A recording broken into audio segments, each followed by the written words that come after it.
Welcome back to the podcast. I got Tyler Freel on here to recap sheep and then all things public land owner. Thanks for being on here, man. Yeah, no problem, man. It might be a little bit of a short recap for sheep, Well, at least you didn't have that's to okay. live off lichen and mud like you did with Frank. Was that 2 years ago? Was your 9 extra That day adventure? was 3 or 4 years ago. Huh. Yeah, that was a rough one, yeah, I don't know. It's just been kind of off here, man. Long story short, we had two or three different layers of plans fall through to go. We were going to go to one spot, and then it kind of changed plans to go to a different spot, and then kind of we're thinking that might not work, so we'd go to a different spot, and that fell through too. So we ended up doing it the old-fashioned way and tried to get into one of the spots we've done really well in before, and it's been a little wet this summer, so Mm. um, yeah, long story. Yeah, we're riding four wheelers, and I came pretty close to losing my four wheeler down this river. Um, I should have, yeah. I mean, stuff that I know better. Yeah, I should have done the old wade out there and check, but it looked like it'd be fine to me. That's how it And starts. That's how they all start. I, Hey, I thought you'll probably yep, be fine. yeah. And I think Frank was even like, "Well, you want me to go first?" And I was like, "Nah, screw it." Well, and my four wheel drive had quit working. I noticed a little ways before that, and I couldn't figure out what it was. In hindsight, it was just like a shift position plug sensor got a stick, yanked the plug out, and like wrapped the wire around in a spot where it was kind of hidden, and I could. So it wasn't just an obvious wire dangling there, and so I was like, well, we'll just keep plugging away in two wheel drive, and so I was kind of tired, and I said, no, screw it, I'll just go, and plowed in there. And then by the time I realized I was in trouble, it was a little too late to do anything about it. And I start moving, and I mean the water wasn't terrible. Like my machine just blew, died on me. And my first thought was, man, it doesn't seem. I mean, it's deep and moving fast, but I was like, it's not like coming over my gas tank or anything. And then also, there's just a lot of stuff going on in my mind pretty quick. And Yeah. before you know, I'm like jump off the wheeler, trying to keeping it upright and trying to stop it, um, floating downstream, and eventually got it stopped, and then reached around and grabbed my winch and was able to just use the battery to winch it out. And then, a little bit of stomping around and kind of thinking of what to do, because my thoughts was that it just totally swamped, and I didn't bring any extra oil or anything to like kind of drain the motor out and get it going again. And so yeah, it was pretty scary. But I mean, and then of course I'm now across this river channel from Frank, and I can't hear what he's saying. So like I had to just like break off a big branch and wait. I'm already wet, like up to my nipples. So I like wade back across and get over there. And I don't know how many times I ended up wading back and forth. We're scheming, and eventually I tore my seat up, and my air box just had a little bit of water in the bottom of it. My air intake filter was dry. So it's like, well, maybe it didn't actually swamp. And yeah, I was like, well, I'll just try starting it, and it sputtered, and then I choked it and got it fired up, and it had I just didn't have it pinned hard enough, and the water backed up my exhaust and killed it. So then we were faced with like, man, how do I get this thing back across the river? Because I took it angling downstream, kind of across this riffle, and which ended up being like waist deep. And then to go back, I had to go upstream, and I only had two wheel drive. And so I ended up like wading across and tying our winches together with rope. And then he basically threw it in reverse, and I had him forward, and I plowed in, and water's coming over the front rack, and he threw in reverse and ended up dragging me through, and we kind of limped back out of there. And then by the time I got out, like I had a wheel bearing that was all bad, and um, I, the more I dug, the more problems I found. And one of my axles was it wasn't busted yet, but it had got a big hole punched in it and it was starting to rust. And so, yeah, it's been a lot of that was like our backup to the backup to the backup.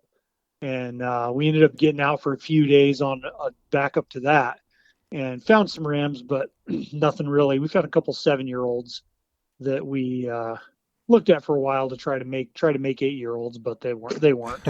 So And what have you ever got to the point where everything is going so bad, you're like, hey, it's just not meant to happen. We should probably just go home. oh, that's how I was feeling there. Well, and it's like sometimes you think the universe has like I got is the universe telling me something? It was kind of with all the plans falling through. It was kind of hard to get motivated this year anyway, and yeah, my 4-wheel drive quit working. I was like, man, this isn't good. My back of my mind's telling me just turn around. And then when I'm nipples deep in the river, like floating down there, thinking, shit, you dumbass, you should have just turned around and went back. Uh, And if you don't like keep pushing, then like you're never going to pull through. But there's like, gosh, at what point do you just like, it never, well, they say exactly, like never yeah, have a plan B, only your plan A, and never give up on your dreams. But sometimes it's like, hey, you got to pay attention. yeah, no, and that's the exact battle I was having, because man, sometimes if you're a little off, or I mean, sheep hunting and a lot of this stuff we do is pretty difficult, and you're going to face some adversity, and the only way you're going to like, be consistently successful is to power through that. But it's like, what's the I just don't want to be a wuss, and I'm going to power through. And where's the line between that and like, the universe is telling you you need to stop today. Yeah, yeah, for sure. um So what were yeah. what were some of those things that were or that were preventing you from on your first plans? Was it traffic? Other people that were in there? What was kind of your Oh, just like just life stuff. okay? um yeah, just different scheduling stuff. um and yeah, and scheduling stuff, and we honestly, like, by the end of it, like, man, we can't really afford to do a charter this year. Um so yeah, just one thing after another coming up, just life. And Yeah, that's going to happen sometimes for anybody.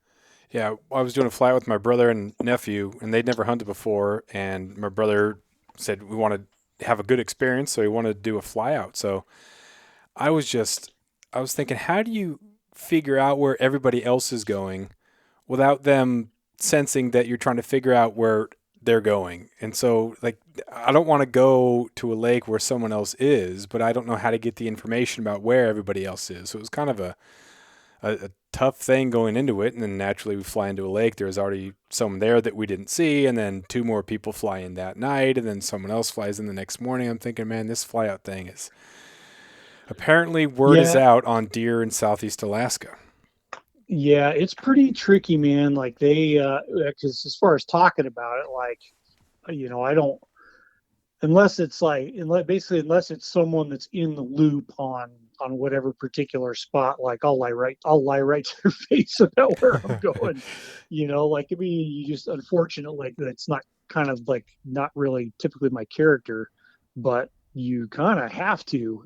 If you like, it is such like, it's a huge state, but it is such a small, like, these spots and places you go that you figure out over the years, like, can so easily be overrun, at least temporarily. Um, that, man, yeah, like people and like experienced hunters always have an ear open for that. And sometimes all it takes, a guy kills a big ram and word gets out like where he's at, and then the next year there's 15 guys. Like, that kind of thing happens pretty regularly. Mm-hmm. There's areas of the state that, this year, well, and last year too, from what I heard, but this year there's some specific stories of, areas that used to, I mean, like, really, really remote, used to not really be much reason to go there. And so there was like good sheep hunting there. And then, Yeah, whereas everybody I've talked to that's been around there this year is just seeing more people than sheep, Yeah. and got then you get some people being jerks, and um, just yeah. I mean, it's an issue. I don't know the best way to address it, but it's pretty disheartening. Yeah, when you think you get out, do some work to get out away from everybody, and then everybody shows up. Most of the flight services down here, and we have a lot because there's so much flight seeing out of here to go to Misty Fjords, and so you have four Yeah. or five different companies, and for the most part, they're pretty good about. They kind of know each other, and so they can say, okay, Hmm. well, I happen to know that these people are heading out there too, so at least you have that information. And I know Yep. the pilots don't want to just cork someone else and fly someone else in there, so there's kind of a vague, ambiguous, hey, I happen to know that there's someone flying into this one. I'm just going to throw this one out there, but I'll land you wherever you want to go. So, but then, so all it takes is one air carrier to not really adhere to that, and all of a sudden they're just dropping people wherever. But I don't know. It's public land, so Yeah. Well, and I don't. I think I got to try to remind myself that this kind of stuff's been going on for right, decades. yeah, We are seemingly, we are getting in, depending on what you're hunting, sheep anyway, we are getting choked down into a much smaller areas for opportunity to even hunt.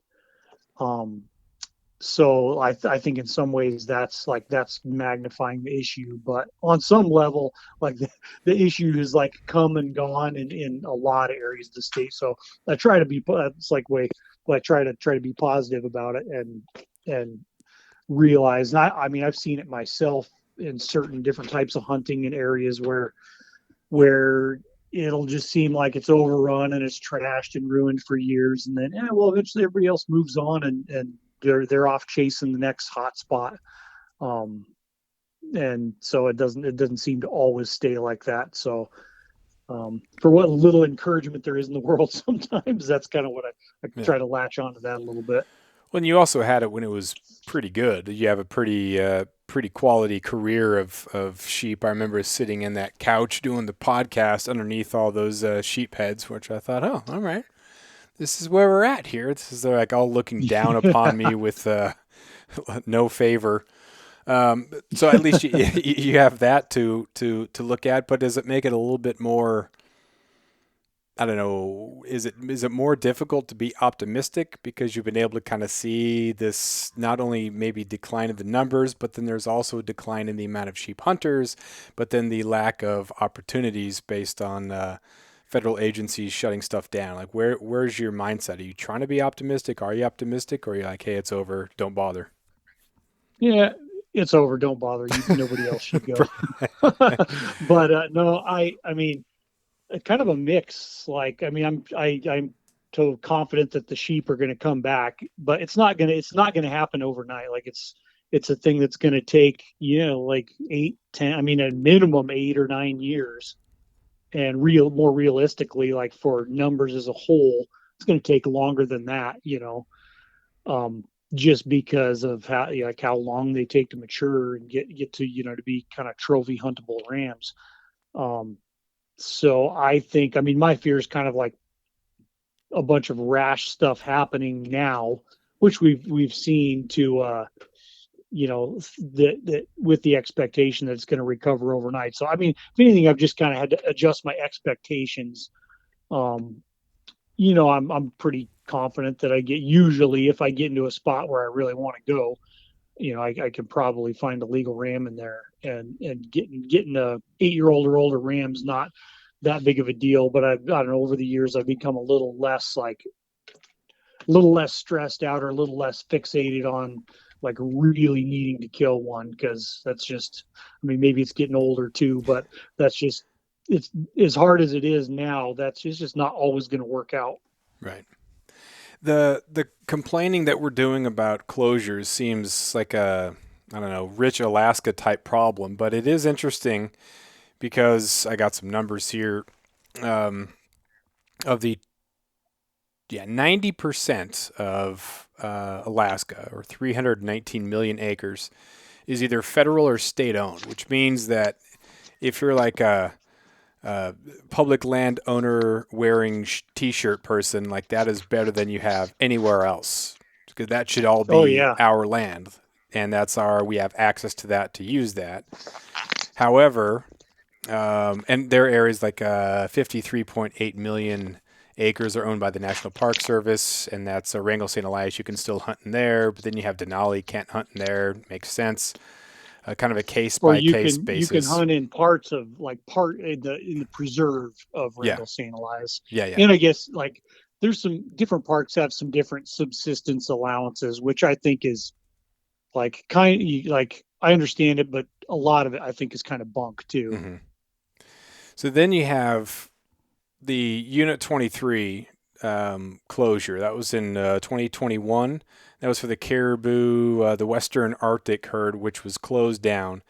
And that was an area the size of 60 million acres, which Wyoming, the entire state of Wyoming, is 63 million acres.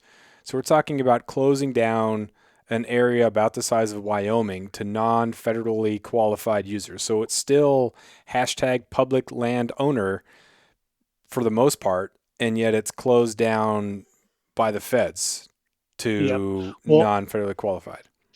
and this year, so that that closure was enacted 2 years ago, and this year they just which they did more. They during the Federal Subsistence Board's regular meetings, you had to really like, and I kind of had to dig to find a lot of this info. They didn't really put press releases about it, or there was no like public comment period. Just as a part of their regular meetings, basically codified this closure in 23 for caribou, um, with to say that like that's just how it's going to be unless the herd is over 200,000 animals, which is like kind of silly if you ask me. That the not the number and over, I mean, I don't remember how many years, but the historical average, like in recent history of non-local caribou harvest in the whole area, is like around 300, mostly almost all bulls,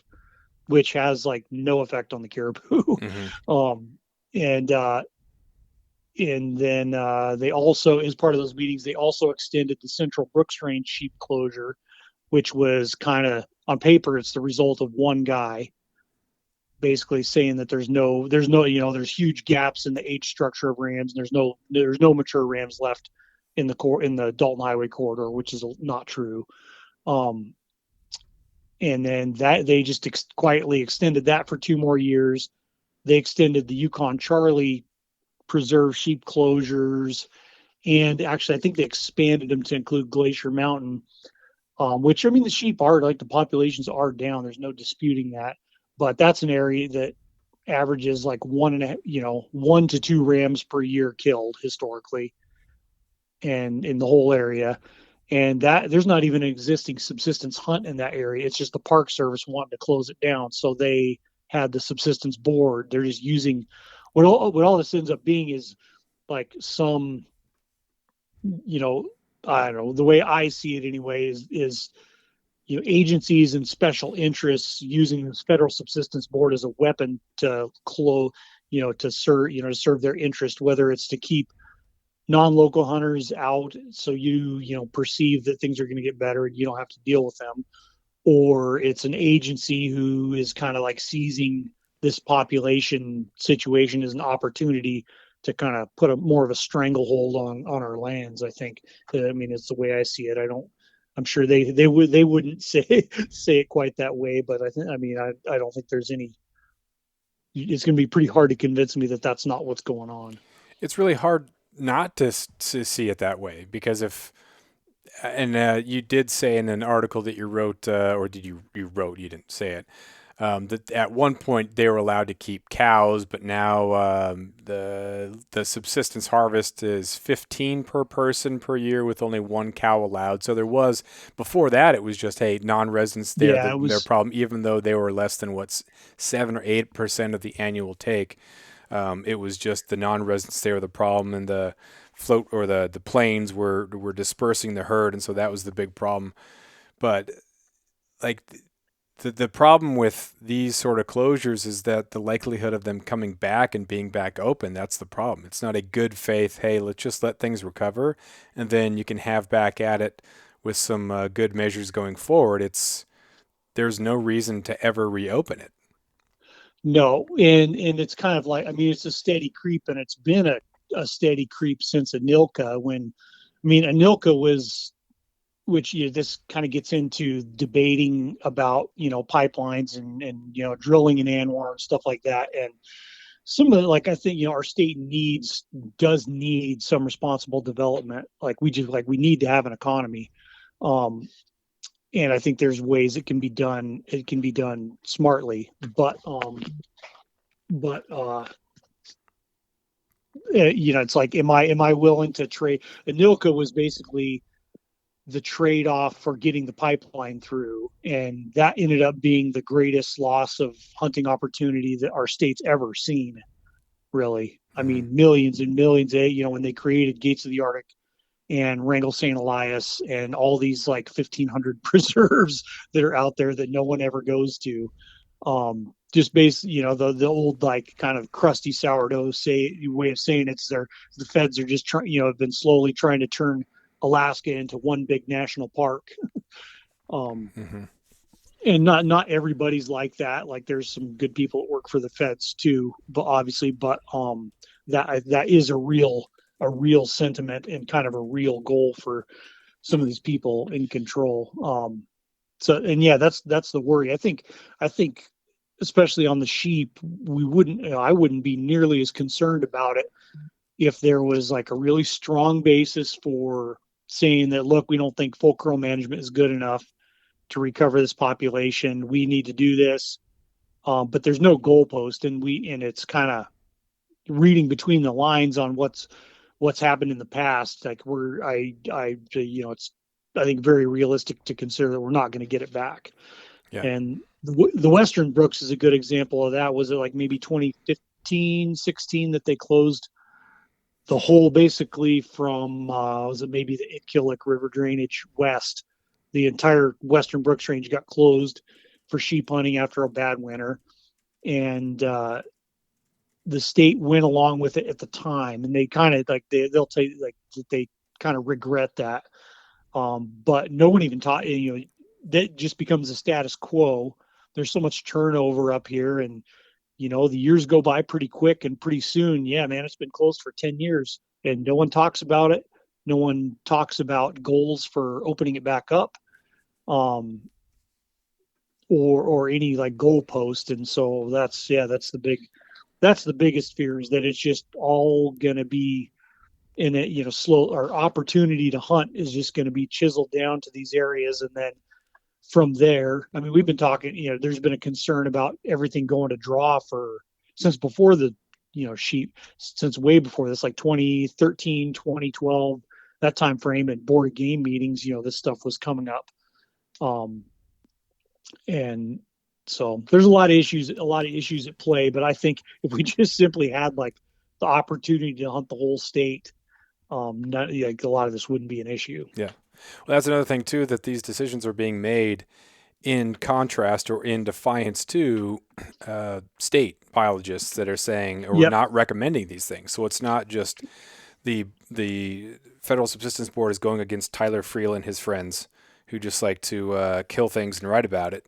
It's the and biologists, some people will complain about biologists, but they have a lot of numbers. They have a lot of anecdotal evidence. They have numbers. They have best practices in play. They have the full curl um, regulations for the sheep, and yet, in spite of all of that, it's just no. And the boards, they're voting unanimously on these things. Like not one person is convinced to be like, yeah, you know what, state has a good point. Let's just keep it in Alaska Fish and Game's hands. Yeah, and that's why I think there's a lot more going on behind the scenes, and a little bit more cahoots than some people would probably lead you to believe. I mean, I can tend to get a little bit conspiracy theorist, but Yeah. but I think a lot of it is not a conspiracy theory. So it's yeah, it's pretty concerning, and ultimately I'd like to just be able to at least pass some of this on to my kids, Hmm. and and yeah, I just don't think it's concerning that these opportunities are getting peeled away from us Yeah. very quickly.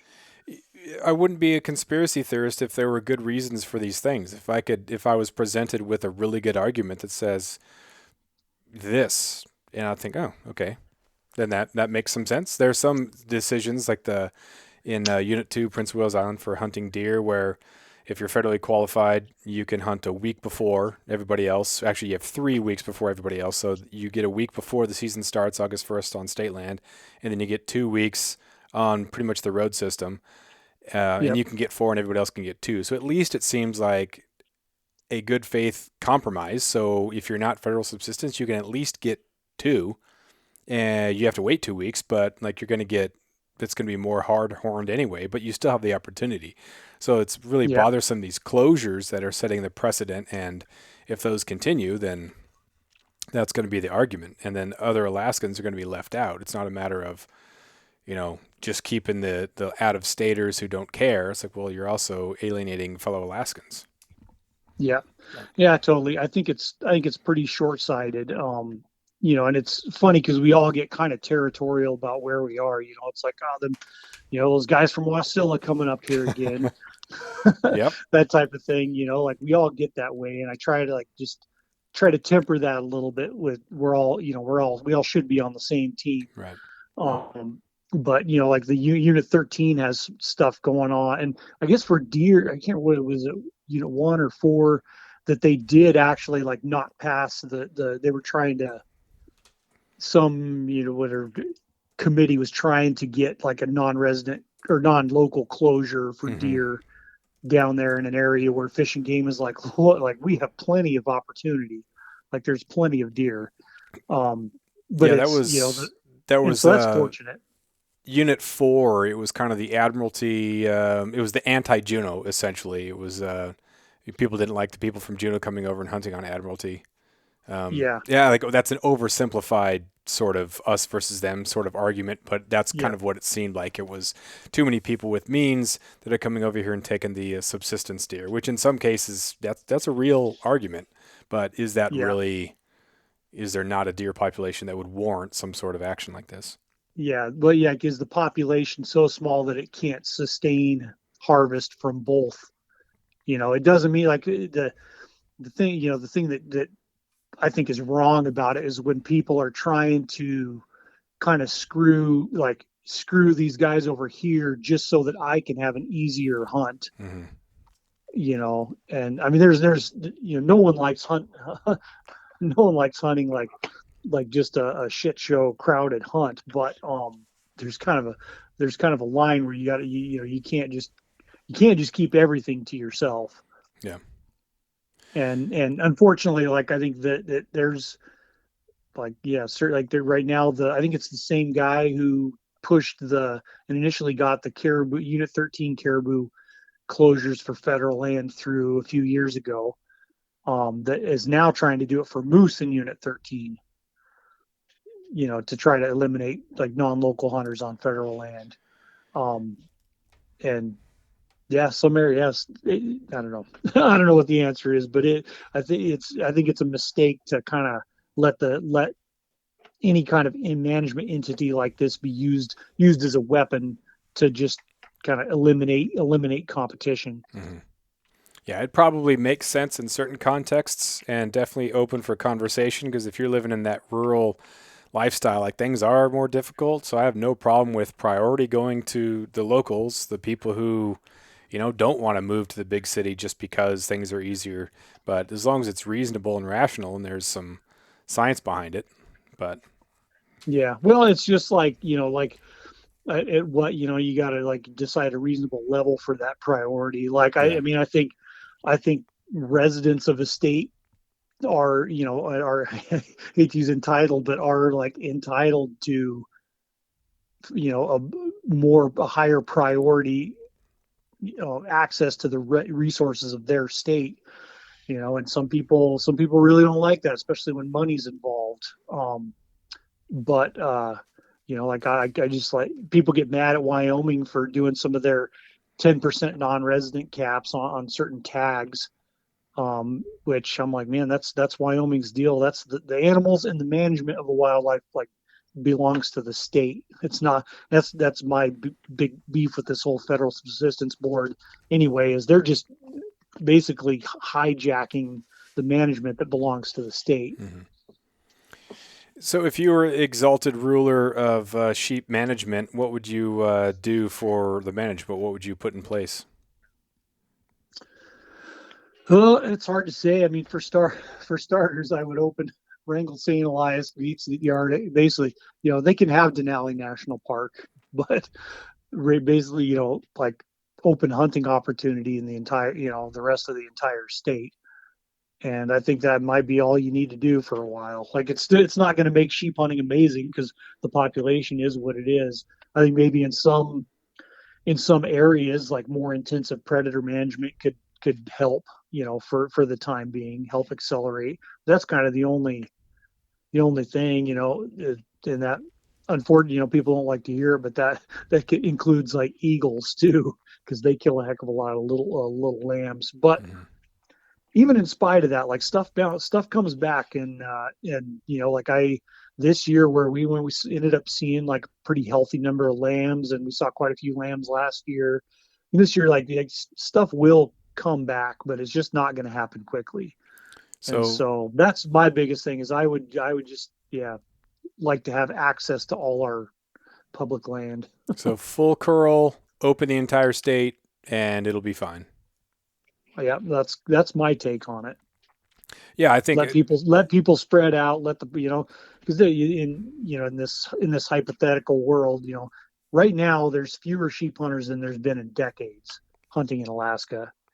It seems like there's more in places because everyone's crowded down. Now, if you were to say magically overnight that you can hunt the entire Brooks Range and the entire Wrangles, um, there that would generate some interest, some additional interest for sure.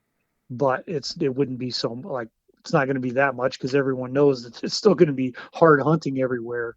It would just kind of spread out that impact because I don't think anyone wants to see, the last ram, five guys hunting for the last yeah. ram in this one area, and I don't think it should be like that really, but if everyone had kind of the like just the ease of pressure to go hunt where you want to hunt, and maybe you find a mature ram, maybe you don't, but hunt where you want to hunt, and just like focus on killing 8-year-old and older sheep. That's kind of, in my opinion, that would be about as good as we could do. Would you increase some of the draw areas or make them all draw or like, rotate or anything, any razzle dazzle, or just keep it simple? I I granted, don't think I I don't gave think you so. 15 Yeah. seconds to come up with this big sweeping Yeah, this big legislation this here. big policy. Yeah. Yeah. No, I mean initially I wouldn't, and draws kind of the same kind of thing that just losing access to the land is my worry. It could be like the shittiest area ever with just a couple rams and nothing special getting killed in there. You make it a draw tag, then people are attracted to it. a Right. lot of times be a lot of times people that aren't even gonna hunt if they draw it. um so maybe my kind of fear is that's the way stuff's gonna eventually go, but I would like to avoid it. I don't think it's necessary. So no, I would not make anything else draw. If someone draws a tag and they're not going to use it, do you think there should be a secondary draw in maybe like May for anybody who's not going to be able to make it happen? Um, or do you think it's good? That's going to be one less potential animal that's taken. Yeah, I think it's probably. I think the way, I don't know the system, but I would assume that the way they've got it set up is accounting for a certain number of tags not going to be hunted or not going to be filled. Um, so I think that probably goes into the number. It would be, in theory, it would be nice if you had and they'd probably be able to do it just in the initial draw, have a, have your results list, and then if someone turns in their tag, the next guy in line gets it. That would be pretty cool. But I Yeah. think that I would assume that the way it's set up and the number of tags for each draw hunt typically assumes a certain success rate and certain number of people not hunting. Yeah, kind of went down this rabbit hole with myself. I thought, you know what should happen if someone doesn't draw this really nice mountain goat tag down here, a local should get it from this unit. So Steve from Missouri drew it, it's not going to use it. I should have a chance because I live closest. I live in that unit. And I'm thinking, hey, you're getting pretty Yeah. protective of your goats there, Jeff. Oh, that's a good point. That's a good point. Yeah, no, I mean, that's a real thing. So I think you just gotta, you gotta be realistic and find a balance, that's fair and not overly, overly selfish. Like, I think there's a lot of, I, and I mean, I don't know, getting into the guiding industry issues is kind of a can of worms. Because I can kind of see both sides. I got buddies who are guides and outfitters, but there's also some pretty messed up stuff Yeah. that goes on. Like, I think it is kind of messed up that, whatever it is, 50, I don't know if it's 50% of the tags, but, whereas a non-resident with enough money can basically buy themselves a Kodiak brown bear tag at will. Yeah. And, you or I have like probably a chance, are probably never going to draw a lot of those tags or have just super small odds. And even now, like this year with with Delta, or the way Delta sheep's gone, where for, what was it, maybe 10 tags or something are reserved for non-residents. Whereas really, like, I mean, okay, but can't they just put in and have the same odds as everybody else? Yeah. Whereas if you get a small enough number of outfitters hunting these areas, they can coordinate and just put in enough people where it's basically a very, very high chance of getting that tag. Where it's like, man, I've been putting in for that, and I can't complain because I have drawn a couple of good sheep tags, but just kind of the theory is I could be putting in for that for 30 years and never draw it when, because a guy's non-resident can pay for it, like they get it Right. automatically. Yeah. Like that's it's part of that anyway, is at least a little bit messed up, I think. Is it frustrating writing about this? Because it seems like every summer there's kind of the updated kind of bad news when it comes to hunting caribou up north and sheep. Does it kind of get bothersome, or do you feel like this is your main? This is my thing. This is the Tyler Freel update on sheep in Alaska for outdoor life. I hate it. I don't like it at all. I just like cringe every time I see it. And but I do feel kind of obligated to at least like get the information about what's going on out there. People can kind of make up their own minds about it, but yeah, a lot of the stuff like that happens up here very quietly unless people get loud about it. Hmm. And well, I don't know. I don't really like being that person. I just want to do my own thing and kill stuff and live my life and mind my own business, and Yeah. be left alone. But like, there's a lot of people that definitely want to enforce their way of seeing things, which encroaches on our lifestyle a bunch. So Hmm. I think it's kind of, I don't like it at all, but I feel like I need to at least put information out there when it's relevant. Is there something else that you've written about that, or what's the most tired debate that you have to write about? Because I'm sure, I know you get asked a lot about best handguns for bear protection or hunting caliber for bears. Like, is there an argument or a debate among hunters that you just kind of wish would go away? Or, hey, here's the article. I wrote the article. Read this and let's move on. Man, that's probably, there's several of them, because that, like, calibers for bears and animals, like, I mean, if there was a single one, it would probably be the whole 6.5 Creedmoor Hmm. um, debate, or I don't even know if you could call it a debate. Just people make either, people, seems like more people hate. If you just paid attention to the shit talking people, you'd think that everybody hates it, but it's like by far the most popular, big, most popular like high power rifle cartridge there is Yeah. today. Um, and Yeah, no, the like yeah, the minimum caliber for this, or like, need a magnum for that, is kind of gets old. Hmm.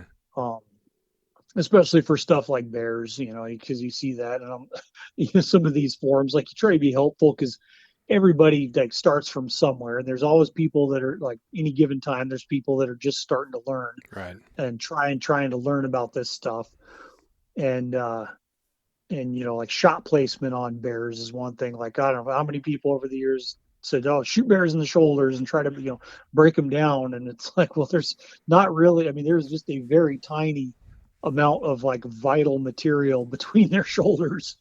Um, and yeah, you might break them down, but that's a good way to lose them too. And I literally, like, the one, because my son's bear this spring was a perfect way to kind of display it. We brought him back out, and the next morning I was skinning him, and just skinned one side and peeled like the back strap off and meat. It was just a good example of showing like where all their vitals sit. I still had people saying it was wrong, but Yeah. I'm like, literally, like the heart, like he hit like a couple inches behind the shoulder and still was in front of the heart. Hmm. Yeah, that's every couple of years. Like you said, there's new people that haven't engaged in it, so it seems like the argument has been settled 5 years ago or 8 years ago. But there's always someone new, which is probably a good thing that they're still willing to ask.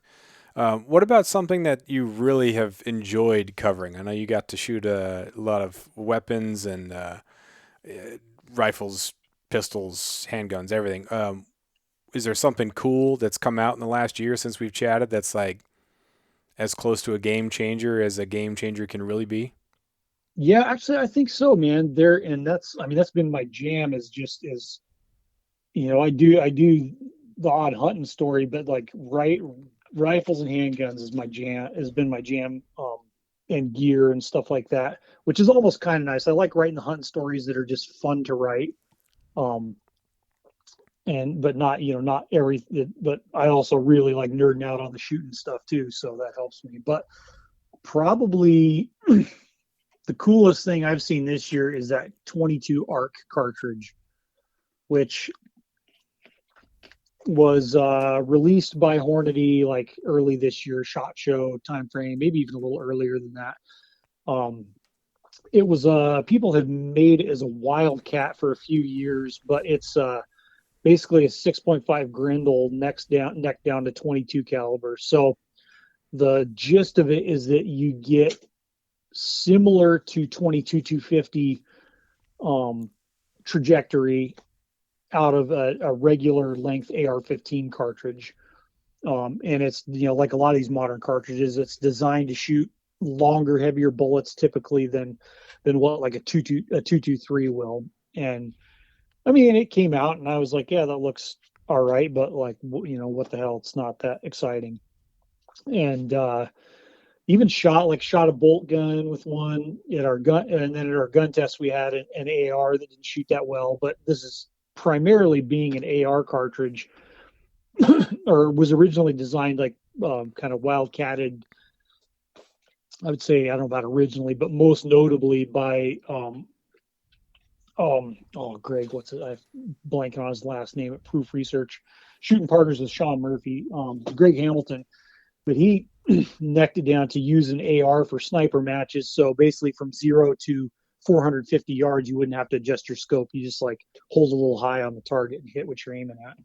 But I know I'm rambling here. So I ended up building two ARs this summer in it, and got some, a variety of factory ammo.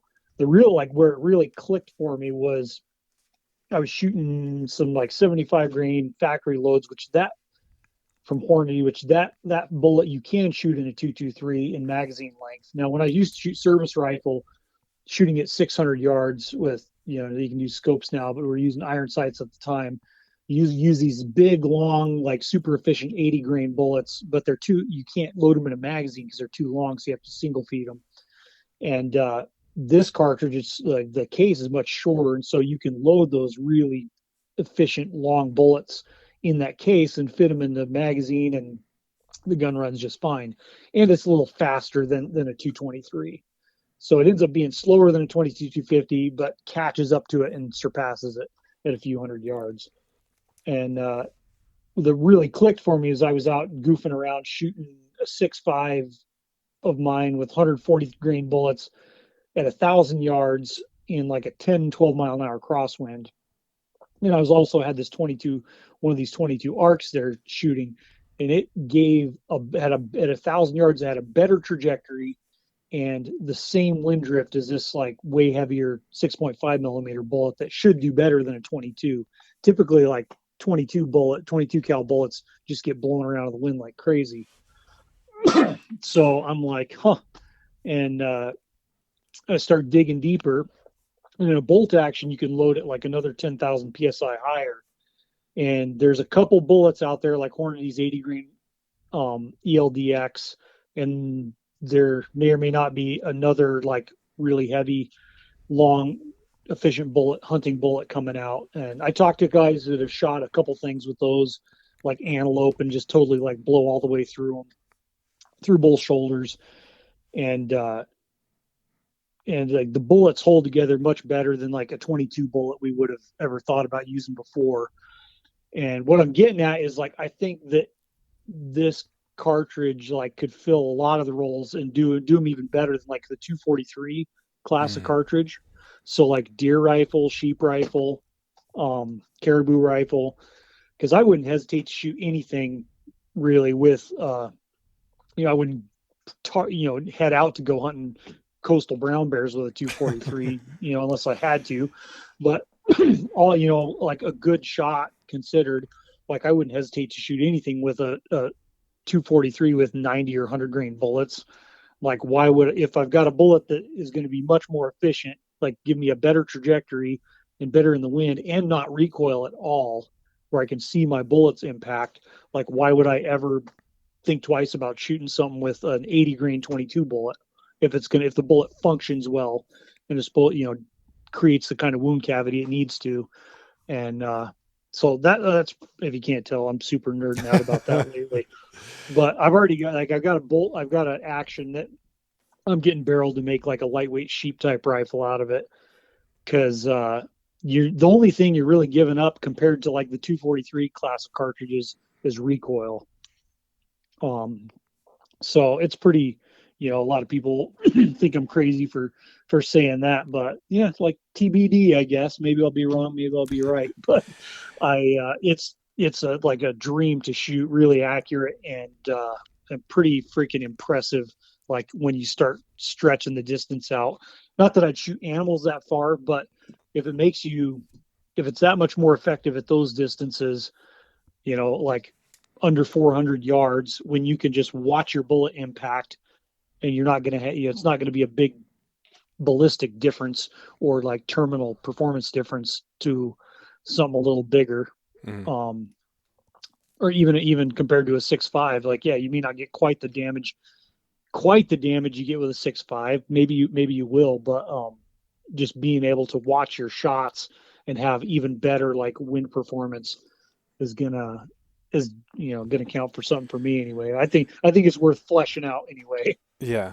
I think going along with what you were saying earlier about people just kind of sticking with what they know, and when you're looking at cartridges for your hunting, it's like, all right, well, it has to start with a 3 if you're going to hunt for big game. So like a 30-06 is the smallest you'd want to go, and then your 2's above a 22 or for deer and whatnot. And then some of these other more obscure, I don't want to say, maybe it's obscure, but these other ones, they seem like they're for competitive shooting or for hobbyists, or people who are like Yeah, really want to nerd out on it. But you go deeper into the numbers, and like you said, if this thing can be comparable to like a 243, that actually means something to someone. Obviously, yeah, a 22 is too small. 243, people hunt deer, mule deer, elk, whatever with that. So that has a lot more meaning with it. So, moose. Well, like moose, yeah. a 243 is an excellent black bear gun. Hmm. Like we've killed piles of black bears with a 243.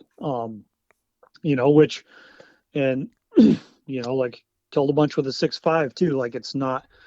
And that's kind of what people, and I've, with a lot of the really diving into this gun nerd stuff over the past couple of years, it's made me question a lot of like what I think, what I believe as far as like question my world as far as a lot of these things, and be like, yeah, well, maybe I was wrong about this, I think. So why couldn't I be wrong about something else? And people like tend to naturally just be like, well, I'm going to use what I know because I know it'll work. But it's and a lot of the claims people make now, I'm kind of like, is that really true, or is that just how you feel about it? Mm-hmm.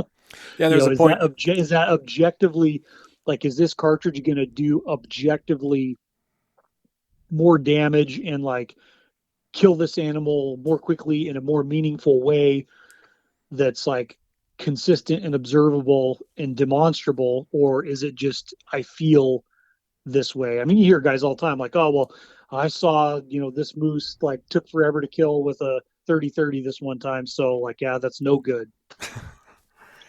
Yeah, kind of It's like like, yeah, it's not quite that simple. yeah, yeah. You're like Hank in Me, Myself, and Irene when you're trying to Yeah. kill that cow on the side of the road. Yeah. Yeah, I think after COVID too, it became a matter of, all right, what can I find ammo for? So it got Oh, for really, sure. really, it was not at all complex. It's like, are they going to have it? I will buy my one box per day for the next 3 weeks just to make sure that I can have enough ammo going forward. Yeah. Yeah. And that's a factor too, for sure. And not to say that a lot of these new, like, people get pretty defensive about when you start talking about all some of these new cartridges and getting excited about them, like it diminishes the ones that they like, like, man, use whatever you want to use. Like, if it makes you happy to use whatever cartridge, like, and you're confident in that, like, good for you. That's totally fine.